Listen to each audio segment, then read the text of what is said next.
नमस्कार, रिवा 24 के ताजा तरीन अंक के साथ मैं शैलेंद्र। सबसे पहले प्रमुख खबरें। देश भर में मनाया गया कुर्बानी एवं भाईचारे की भावना का प्रतीक ईद उल अजहा। शहर में हुई बारिश के बाद लोगों को मिली जलन भरी गर्मी से राहत। वहीं करंट की चपेट में आने से 13 वर्षीय मासूम की हुई मौत। टेलीग्राम के माध्यम से लाखों की ठगी करने वाले गिरोह को पुलिस ने महाराष्ट्र से किया गिरफ्तार। और सोशल मीडिया पर आपत्तिजनक फोटो पोस्ट करने के संबंध में पीड़ित युवती ने एसपी से की शिकायत। इन खबरों सहित अन्य खबरें विस्तार से। पूरे देश सहित रीवा में भी कुर्बानी एवं भाईचारे की भावना का प्रतीक ईद उल अजहा यानी बकरीद मनाया गया। रीवा शहर में सुबह 8 बजे से ही शहर के चिन्हित मस्जिदों और ईदगाहों में ईद उल अजहा की नमाज अदा की गई। उसके बाद कुर्बानी दी गई। इस दौरान मुस्लिम भाई व समाज के सभी लोग एक दूसरे से गले मिलते नजर आए। छोटे छोटे बच्चों में इसको लेकर उत्साह अलग ही देखने को मिला। कुर्बानी के लिए बकरों की खरीदी कल ही कर ली गई थी। नमाज के दौरान आज भारी संख्या में मुस्लिम भाई एकत्रित हुए और विभिन्न मस्जिदों में नमाज पढ़ी। इसके बाद सभी ने गले मिलते हुए एक दूसरे को बधाई दी। कुर्बानी को सुन्नते इब्राहिम कहा जाता है क्योंकि परवरदिगार के महबूब नबी हज़रत इब्राहिम अलैहिस्सलाम ने अपने बेटे हज़रत इस्माइल अलैहिस्सलाम को कुर्बान करने का जज्बा दिखाया था। पर ऐन वक्त पर जब छुरी चली तो अल्लाह के रहम से उनके बेटे की जगह एक दूबा यानी जो बकरे की एक प्रजाति होता है का सर कटा मिला था और हज़रत इस्लाम सही सलामत रहे। तभी से कुर्बानी का सिलसिला शुरू हुआ। कुर्बानी हर वो मुसलमान अदा करता है जो साहिब निसाब है और इसके ऊपर ज़कात फ़र्ज है। आज सुबह पहले मुस्लिम धर्मावलंबी नहा धोकर नमाज स्थलों की ओर रवाना हुए और वहां पहुंचकर ईद उल अजहा की 2 रकात नमाज अदा की तथा एक दूसरे से गले मिलकर मुबारकबाद दी। इसके बाद घर जाकर कुर्बानी दी। इस संबंध में शहर काजी ने बताया। मैं सबसे पहले अपने मुल्क वासियों को ईद उल अजहा की अपनी तरफ से दिली मुबारकबाद पेश करता हूं। और आज का ये दिन जो है वो कुर्बानी का दिन है।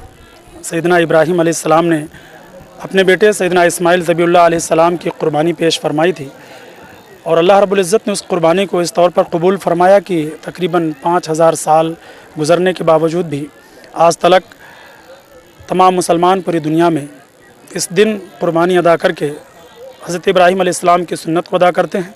और कुर्बानी का दरअसल मकसद जो है वो ये है कि इंसान अपने गरीब भाइयों का ख्याल रखते हुए, अपने पड़ोसियों का ख्याल रखते हुए और उन लोगों को कि जो किसी भी तरीके से किसी परेशानी में मुब्तला हैं, किसी हाजत में मुब्तला हैं, उनकी परेशानियों को दूर करते हुए इस कुर्बानी का त्यौहार अदा किया जाता है।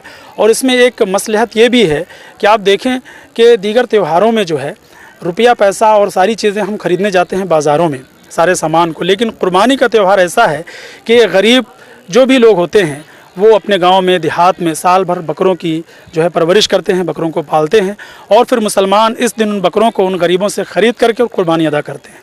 तो इस तौर पर उनके लिए भी एक बहुत बड़ी मदद हो जाती है। तो ये सैयदना इब्राहीम अलैहिस्सलाम की सुन्नत को अदा करना ये अल्लाह की बारगाह में बहुत मकबूल है। यहाँ तक कि हदीस में अल्फाज हैं कि आज के दिन कुर्बानी अदा करने से ज़्यादा अल्लाह की बारगाह में अफजल कोई दूसरा अमल नहीं है। मैं गुजारिश करूँगा अपने तमाम भाइयों से कि कुर्बानी आप जो है साफ़ सफाई के साथ, पर्दे के साथ कुर्बानी अदा करें और किसी भी तरीके से फ़ोटो और वीडियो वगैरह जो है खींच करके कुर्बानी अदा करते वक्त में उसको अपलोड ना करें और अपने तमाम भाइयों के साथ मिलजुल करके कुर्बानी का त्यौहार अदा करें। शरीयत हिलाल तस्दीक कमेटी की जानिब से और तमाम मेंबरों की जानिब से मैं सभी को फिर से ईद उल अजहा की दिली मुबारकबाद पेश करता हूँ।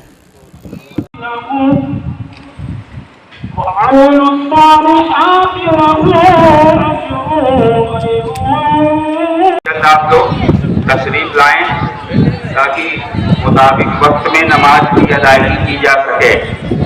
शरीयत हिलाल तस्दीक कमेटी भीषण गर्मी से परेशान लोगों को आज उस समय राहत की सांस मिली जब आसमान से बादलों ने झमाझम बारिश। 2016 के बाद 2024 ही ऐसा साल है जो सबसे ज़्यादा झुलसा देने वाली गर्मी के लिए जाना जाएगा। इस साल रीवा शहर में 48 डिग्री तापमान रहा। वहीं दिल्ली में तो पारा 52 डिग्री पार कर चुका था। ऐसी गर्मी के चलते आज उस समय राहत महसूस हुई जब दोपहर 2 बजे के बाद बादलों ने शहर को अपने आगोश में लिया।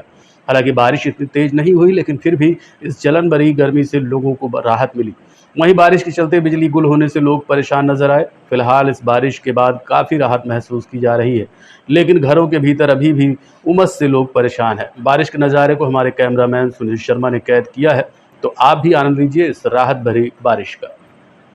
देखिए मानसून को लेके जहाँ तक अपडेट आया है तो मानसून केरल में लगभग 28 मई से 1 जून के आसपास प्रवेश कर जाएगा और हमारे मध्य प्रदेश में उसको आने में 15 से 16 दिन का वक्त लगता है और मध्य प्रदेश में लगभग आपका 16 जून से लगभग 20 जून के आसपास हमारा मध्य प्रदेश पूरा कवर कर लेगा और रीवा जिले में हमको लगता है कि 18 से 20 जून में अच्छी से मतलब कवर कर लेगा रीवा जिले में, बल्कि पूरे बिंद में हमको 18 से 20 जून के आसपास अच्छी बारिश देखने को मिल सकती है। जहाँ तक मानसून का सवाल है, मानसून 2 टाइप का होता है, एक साउथ वेस्ट मानसून जिसे हम दक्षिण पश्चिम मानसून बोलते हैं और नॉर्थ ईस्ट मानसून, उत्तर पूर्व मानसून।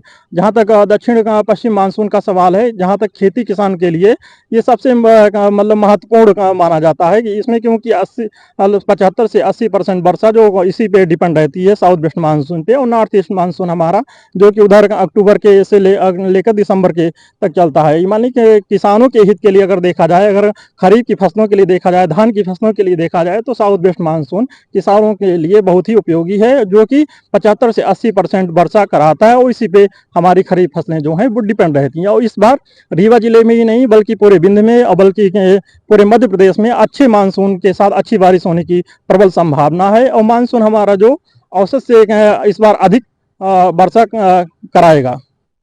नहीं, उसका टाइम पीरियड है, साउथ वेस्ट मानसून जो रहता है हमारा वो लगभग जून में जो बिंद क्षेत्र में है लगभग जून में आता है, 20 मई से लगभग उधर 15 सितंबर या सितंबर तक जाता है, और जो नॉर्थ ईस्ट मानसून है वो हमारा उधर जाता है अक्टूबर से लगभग दिसंबर के मध्य में। जो मतलब उधर वर्षा होती है वो नॉर्थ ईस्ट मानसून के अंतर्गत आती है। और जो मतलब एग्रीकल्चर पॉइंट ऑफ व्यू से अगर देखें, खेती की दृष्टि से देखें, तो साउथ वेस्ट मानसून मतलब दक्षिण पश्चिमी मानसून जो बहुत ही उपयोगी है हमारे लिए और हमारे बिंदी क्षेत्र के लिए और हमारे खेती किसानों के लिए, मतलब धान की खेती करने वालों के किसानों के लिए खासकर साउथ वेस्ट मानसून जो कि मतलब 75 से 80% वर्षा कराता है। 20 लगभग जून से स्टार्ट हो जाता है, लगभग 15 सितंबर तक वर्षा कराता है। शहर के निराला नगर बस्ती में एक 13 वर्षीय बच्ची की करंट की चपेट में आने से मौत हो गई। आज जहां बारिश ने एक और लोगों की राहत दी, वहीं बंसल परिवार की 13 वर्षीय बालिका करंट की चपेट में आने से इस दुनिया को छोड़कर चली गई। मृतका शीला बंसल की मां ने बताया कि जैसे ही बारिश हुई तो बच्ची खेलने के लिए बाहर निकली, पास ही खंभे में करंट उतर आया था, जिसकी चपेट में आने से मौके पर ही उसकी जान चली गई। हालांकि बाद में बिजली विभाग और पुलिस दल पहुंचा, लेकिन तब तक देर हो चुकी थी। आने निकली, सड़क पार कर रही है, कॉलोनी ऐसे सड़क के किनारे में हुए रहा, खंभा रहा, खंभे के पास में करंट खींच ली, तार और कटा रहा होगा, नहीं जान पाए इंधव पता नहीं जान इंधव नहीं कहीं तो के बहुत दिन के कटा है, ओकर कोई नहीं परवोज करे, झूला तो रहा कटा। उधर आई जब लड़का गए फंस गए नाक में। क्या नाम है उसका? शीला, पूरा नाम क्या? शीला बंसल। कौन सी बस्ती की घटना है ये? निराला नगर। अभी ये पानी बरसात में थोड़ा थोड़ा बरसात रहा है तभी आई ये घर, ये पहले पानी में। बिजली विभाग वाले आए थे, पहले बनाए थे कभी? जब फंस गई तब आए, जब बाद में जब फोन उन करे नहीं तब आए। पुलिस अभी खत्म वही हो गई थी, क्या लाए? नहीं, वही पे दराई पे खत्म हो गई। पिता से क्या नाम है? बबलू बंसल। कहाँ पे काम करते हैं आप लोग? कबाड़। थाना विश्वविद्यालय लगी? हाँ, थाना विश्वविद्यालय। क्या नाम है आपका? गुलाबिया बंसल। रास्ते की मांग को लेकर आज जूनियर डॉक्टरों ने हॉस्टल के गेट में ताला जड़ दिया। पूरे मामले को लेकर डॉक्टर्स ने बताया कि हॉस्टल के लिए 2 गेट बने हैं। एक गेट का रास्ता सकरा है और उसमें पानी भरा रहता है, जिससे आए दिन डॉक्टर दुर्घटना का शिकार होते हैं। वहीं जो दूसरा गेट है उसमें ठेकेदार द्वारा सारा कंस्ट्रक्शन का सामान फैला दिया गया है और गेट पर कब्जा कर लिया गया है। गार्ड रूम में भी ठेकेदार जबरन कब्जा करके बैठा हुआ है। इस वजह से काफ़ी परेशानियों का सामना करना पड़ता है। आज डॉक्टरों ने गेट पर ताला जड़ दिया और कहा कि जब तक समस्या का समाधान नहीं निकलता गेट नहीं खोलेंगे। उन्होंने बताया कि ठेकेदार की हठधर्मिता के चलते इस परेशानी को झेलना पड़ रहा है। पूर्व डीन और वर्तमान डीन दोनों इस संबंध में ठेकेदार से बात कर चुके हैं, लेकिन ठेकेदार किस गुमान में है समझ में नहीं आ रहा है और क्यों ऐसा कर रहे हैं ये भी सोचने वाली बात है। फिलहाल डॉक्टरों ने साफ तौर पर कहा है कि जब तक उनके रास्ते की सही व्यवस्था नहीं होगी गेट का ताला नहीं खुलेगा। पोस्ट ग्रेजुएट रेसिडेंट्स के लिए हॉस्टल नहीं है, तो जो इंटर्न हॉस्टल में है उसमें हमको एकोमोडेट किया गया है। अब एकोमोडेशन तक ठीक था, पर ये जो हमारा मेन गेट है, ये मेन गेट, उससे हम आवाजाही कर रहे थे। और एक दूसरा गेट है जो पीछे से जाता है, कच्ची सड़क बनी हुई है, पर वहाँ बारिश गिरते ही इतना कीचड़ हो जाता है। और हमारे 2-3 डॉक्टर पहले गिर चुके हैं और उनको माइनर क्रैक भी आया थी। ये डॉक्टर साहब हमारे साथ ही खड़े हैं। साइकेट्री से जाते हुए वहाँ पे गड्ढे भी हैं, पानी भर जाता है घुटनों तक। पहले भी डीन सर से बोल चुके हैं यहाँ पे या तो रास्ता दिया जाए या यहाँ पे बनाया जाए, तो जिससे कि आवागमन में सुविधा हो। तो लगभग 2-2.5 महीनों से हमने ये मांग की थी प्रशासन से कि अगर ये गेट खोल दिया जाता है तो बहुत सुविधा हो जाएगी, हम यहाँ साइड वाला रास्ता लेके हॉस्टल में घुस सकते हैं। परंतु जो कॉन्ट्रैक्टर हैं उन्होंने ये मांग पे कोई विचार भी नहीं किया है, ना हमारे साथ कोई बात की है, ना प्रशासन की सुन रहे हैं। डीन सर ने हमारे सामने ही बात की है उनके साथ कि भाई एक दरवाज़ा खोल दो।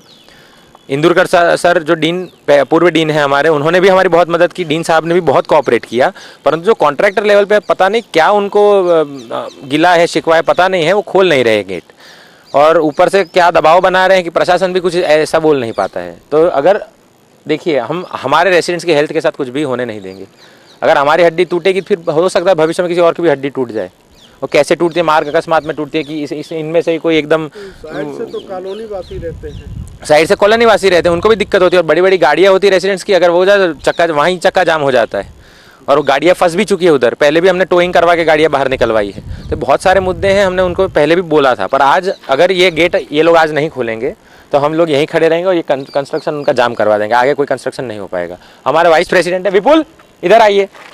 हमारे वाइस प्रेसिडेंट है विपुल जोशी, जो हॉस्टल में ही रहते हैं, वो भी आपको समस्या के बारे में बताएंगे। और उन्होंने ताला भी लगा दिया है, कंस्ट्रक्शन आगे नहीं बढ़ने देंगे। टेलीग्राम से लगभग 6 लाख की धोखाधड़ी करने वाले ठगों को रीवा पुलिस ने महाराष्ट्र से गिरफ्तार कर लिया है। गुलाबनगर की रहने वाली रचना दुबे पति त्रिवेंद्र दुबे ने 19 फरवरी को समान थाना में रिपोर्ट दर्ज कराई कि 15 फरवरी को रचना अपने पति का मोबाइल चला रही थी। तभी व्हाट्सएप में एक मैसेज आया, जिस पर क्लिक किया तो टेलीग्राम पर जाकर लिंक शेयर करने के बाद 1000 देने की बात कही गई। जब शेयर किया तो 1000 उनके अकाउंट में आए भी। इसके बाद लगातार सिलसिला चलता रहा। जब 1000 रुपये उनके अकाउंट में आ गए तो उधर से पैसा जमा करने की बात कही जाने लगी। धीरे धीरे पैसे देते गए और जब 5,99,000 के लगभग पैसे दे चुके तब उन्हें एहसास हुआ कि उनके साथ ठगी हुई है, जिसके बाद मामले की रिपोर्ट दर्ज कराई गई।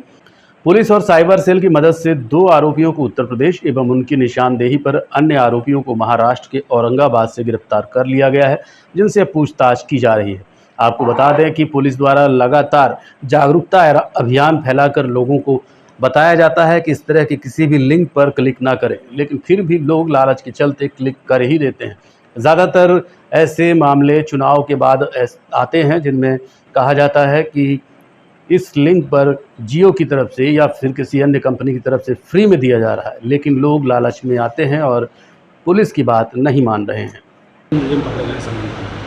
थाना सामान में ये जालसाजी की जो FIR हुई थी 420 की, उसमें टीम बनाई गई थी और टीम निरंतर काम कर रही थी। औरंगाबाद से कुछ इनपुट मिला था, जिसके आधार पर आरोपियों को गिरफ्तार कर लिया गया है। इन्वेस्टिगेशन अभी जारी है और अन्य जो साक्ष्य आएंगे उसके संबंध में कार्रवाई निरंतर हमारी जारी है। सर क्या अभी और भी खुलासा होने की उम्मीद है? हाँ, उसमें अभी इन्वेस्टिगेशन चल रहा है, जो उसमें बहुत सारी कई चीज़ें निकल करके आएंगी। सर साइबर फ्रॉड के मामले आते रहते हैं, पुलिस क्या इन पर अंकुश क्यों नहीं लगा पा रही? नहीं, निरंतर प्रचार कर रही है पुलिस, और जितने भी मामले आते हैं उसके संबंध में इन्वेस्टिगेशन करते हैं हम लोग, अकाउंट फ्रीज वगैरह कराते हैं। और सबसे बड़ी बात है जागरूकता। तो आपसे भी एक आग्रह है कि आप भी इस पर जागरूकता अभियान में शामिल हैं। देखते रहिए रीवा 24 न्यूज़। मिलते हैं छोटे से ब्रेक के बाद। Painting point group of institutions BCI, PCI, AICTE नई दिल्ली व उच्च शिक्षा मध्य प्रदेश शासन द्वारा मान्यता प्राप्त तथा APSU रीवा और RGPV भोपाल से संबद्ध painting point group of institutions. हमारे यहाँ नियमित पाठ्यक्रमों में law courses BA LLB, LLB, LLM, BCom LLB, BBA LLB, management courses MBA, IT, finance, marketing, HR, BBA, pharmacy courses D pharmacy, B pharmacy, pharmacy के अलावा BA all group, BBA, BCA, BCom, BSc, CS, PCM, BSc, CPZ, BSc Biotech, MSc Physics, Chemistry, Computer Science व Biotech, MA History, Sociology, Economics, MCom, MSW, PGDCA उपलब्ध हैं। सन 2002 से लगातार आपकी सेवा में तत्पर Pentium point group of institutions. हमारे यहाँ उपलब्ध सुविधाएं high tech infrastructure, highly qualified and experienced faculties, free bus facility for separate boys and girls, 500 computers with high-tech computer lab, AC auditorium, research level biotech lab, free e-library and e-journals। तो हमारा पता याद रखें, हमारा हेड ऑफिस है 24 हेडगेवार नगर, college चौक, रीवा। हमारे college campus हैं Karahiya Simaria road, Rewa और हरदी सिमरिया रोड, रीवा। अधिक जानकारी के लिए हमें इन नंबर्स पर संपर्क करें। अपने बच्चों के उज्जवल भविष्य के लिए संपर्क करें Pentium point group of institutions. Social media पर फोन कॉल के माध्यम से धमकी देने की शिकायत एक युवती ने पुलिस अधीक्षक कार्यालय में दर्ज कराई है।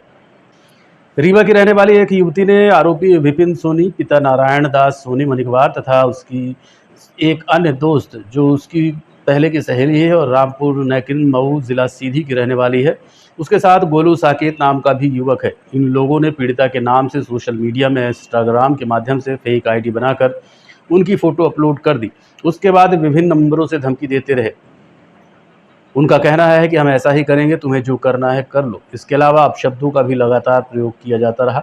दरअसल पीड़िता की सहेली से उसका झगड़ा हो गया, जिसका संबंध विपिन से था, जिसके बाद उसकी फ़ोटो उसकी सहेली और युवकों ने मिलकर सोशल मीडिया पर वायरल किया, जिसकी रिपोर्ट समान थाने में दर्ज करने गई तो वहाँ पर 2 स्टारधारी महिला पुलिसकर्मी ने पहले तो कहा कि कार्रवाई होगी, लेकिन बाद में बदल गई और उल्टा उसे ही डांटने लगी। आप खुद सुनिए पूरा मामला, जिसके संबंध में पीड़िता ने हमें बताया। साथ विपिन सोनी के साथ है, वो सोशल मीडिया में इंस्टाग्राम में फेक आईडी बना के सोशल मीडिया में शेयर कर रही है। वो खुद लड़की मेरे भाई को, मेरी दीदी को पर्सनल मैसेज करके शेयर कर रही है और बोल रही है कि हम नहीं किए हैं, जो करना है कर लो, धमकी दे रही है। वो लड़की है, लड़की का नाम है रामलली बैस है और लड़के का नाम है विपिन सोनी है, मनिकवार का है विपिन सोनी। और जो एक लड़का और मिला है गोलू साकेत है, वो रामपुर नैकिन का है। ये लड़की भी रामपुर नैकिन साइड की है, मऊ गाँव की है और आए दिन मुझे प्रताड़ित कर रही है। बोलती है तुझे जो करना, जहाँ जहाँ जाना है वहाँ जा, मुझे कोई फर्क नहीं पड़ता है, कोई कुछ नहीं करेगा, मेरा कोई कुछ नहीं उखाड़ पाएगा।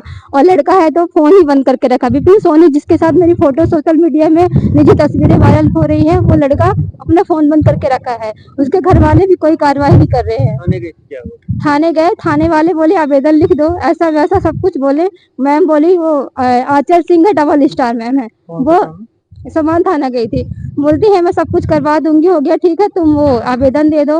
मैं वहाँ फोटो कापी जितनी मतलब जो भी सोशल मीडिया मेरी फोटो से वो कर रही है, जो लड़का मुझे ब्लैकमेल कर रहा था विपिन सोनी, उसके खिलाफ पूरे सबूत में दी, वहाँ जमा कर दी। 1 हफ्ते हो गए, कोई कार्रवाई नहीं हो रही है। वो लड़की पुणे फिर से प्रताड़ित कर रही है, फिर से सोशल मीडिया में फोटो डाल रही है।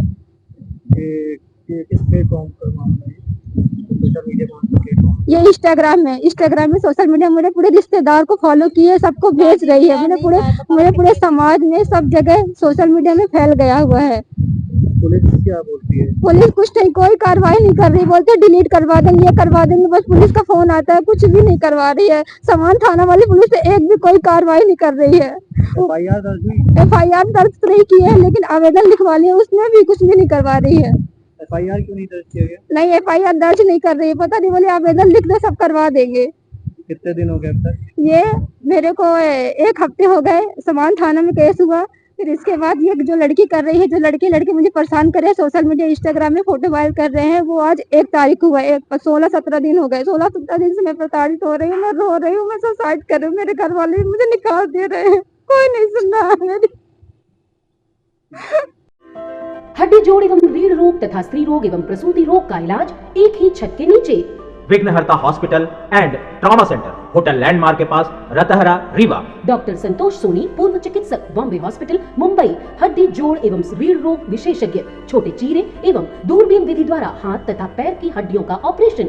गठिया बात, जटिल एवं बिगड़े हुए फ्रैक्चर का बेहतर इलाज करते हैं डॉक्टर संतोष सोनी। विघ्नहर्ता हॉस्पिटल ट्रॉमा सेंटर में ही स्त्री एवं प्रसूत रोग विशेषज्ञ डॉक्टर शैलजा सोनी भी उपलब्ध हैं, जिनकी देखरेख में नॉर्मल डिलीवरी, सिजेरियन ऑपरेशन एवं बच्चेदानी से संबंधित ऑपरेशन की बेहतर सुविधा। संतानहीन दंपत्ति तत्काल संपर्क करें।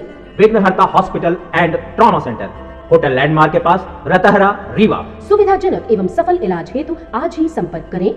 विघ्नहर्ता hospital and trauma centre, hotel landmark के पास, रतहरा, रीवा। मोबाइल नंबर 7828781983 अथवा 8462956774 पर।